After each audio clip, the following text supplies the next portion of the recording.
Olá! Vamos direto ao ponto. Por que, mesmo com tanto avanço, a gente ainda vê tanta desigualdade de gênero por aí?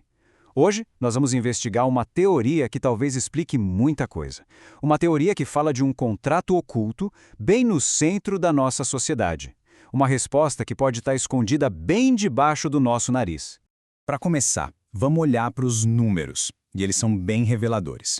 Dados de 2015 aqui do Brasil mostram uma coisa impressionante.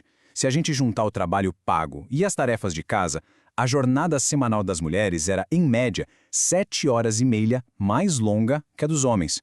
Pensa bem, 7 horas e meia é quase um dia a mais de trabalho por semana sem receber nada por isso. E essa desigualdade não para por aí, infelizmente.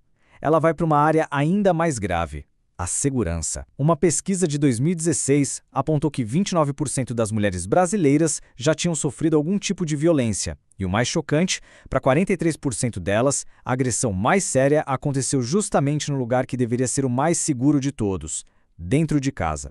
E aí é que fica a grande pergunta, né? A gente já avançou tanto, as leis mudaram, então por que esses padrões, tanto de trabalho desigual quanto de violência, continuam tão presentes? Para achar essa resposta, a gente vai precisar olhar para um lugar diferente, para uma história que nem sempre é contada. Bom, para a gente entender o que está escondido, primeiro a gente precisa lembrar da história que todo mundo aprende na escola. Aquela sobre como a sociedade moderna surgiu. É a história do famoso contrato social. A ideia é basicamente essa. Em algum momento da história, as pessoas, que eram livres e iguais, decidiram se juntar e criar um Estado. Elas abriram mão de um pouquinho da sua liberdade total em troca de segurança, de leis, de direitos. Uma troca que parecia justa para todo mundo. É uma história bem otimista, né? A narrativa oficial de como tudo começou. Uma história de gente livre e qual que consentiu em criar a sociedade. Mas e se essa não for a história completa? E se antes desse grande acordo, um outro contrato já tivesse sido feito? Um acordo bem diferente, que não era sobre liberdade, mas sim sobre dominação, e que, no fim das contas, talvez explique esses padrões que a gente vê até hoje. É exatamente aqui que entra o trabalho da teórica política Carol Peterman. Ela diz o seguinte: por baixo desse contrato social que todo mundo conhece, existe um outro, um contrato sexual, um acordo que veio antes e que definiu as regras do jogo antes mesmo da partida começar. Olha só que interessante esse contraste. De um lado, a gente tem o contrato social, a história que a gente conta sobre liberdade na vida pública. Do outro, o contrato sexual, uma história escondida de sujeição que basicamente diz que o lugar da mulher era na esfera privada, sobre o domínio masculino. E Peiterman dá uma nova definição para a palavra patriarcado. Para ela, não é só sobre o poder do pai na família. É algo maior. É uma fraternidade, um pacto entre os homens para manter o poder social e político, garantindo que o espaço público continuasse sendo um clube do bolinha. A própria Peterman resumiu isso perfeitamente. A liberdade dos homens, que é celebrada lá no contrato social, só foi possível porque foi construída em cima da subjugação das mulheres, que foi acertada nesse contrato sexual. Quer dizer, um contrato dependia do outro para existir. E pode parecer uma teoria muito abstrata, mas a verdade é que isso foi colocado no papel, na lei. Aqui no Brasil, a prova desse contrato oculto é claríssima. Vamos pegar o Código Civil de 1916. Ele foi a lei que mandou no Brasil por muito, muito tempo. E ele era explícito. Artigo 233. O marido é o chefe da sociedade conjugal. Pronto, sem espaço para dúvida. A autoridade por lei era masculina. E para entender até onde ia esse poder, olha só o artigo 242. Ele tinha uma lista de coisas que a mulher casada não podia fazer sem a permissão do marido. Entre elas, algo básico como exercer uma profissão.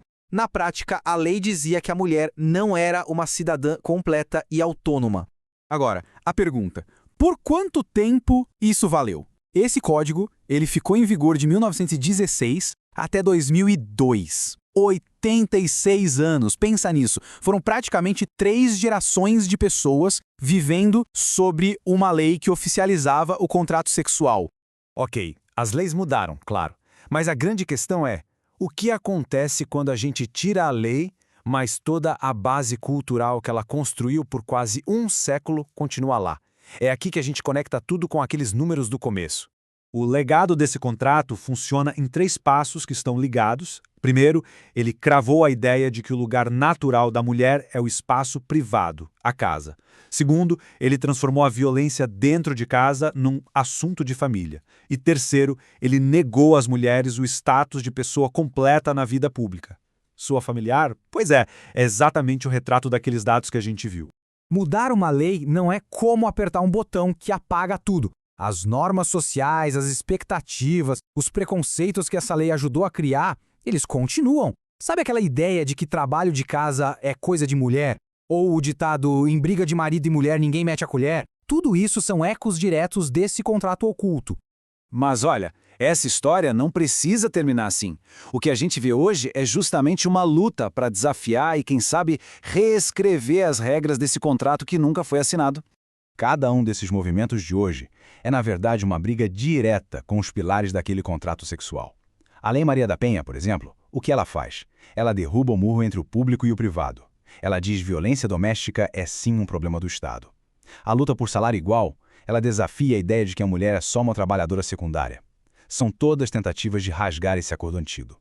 Entender que esse contrato oculto existe já é um passo gigantesco. O desafio que fica para todo mundo é como é que a gente faz para invalidar de vez um acordo que ninguém aqui consentiu em assinar, mas que de alguma forma ainda continua moldando tanto as nossas vidas. Fica aí a reflexão.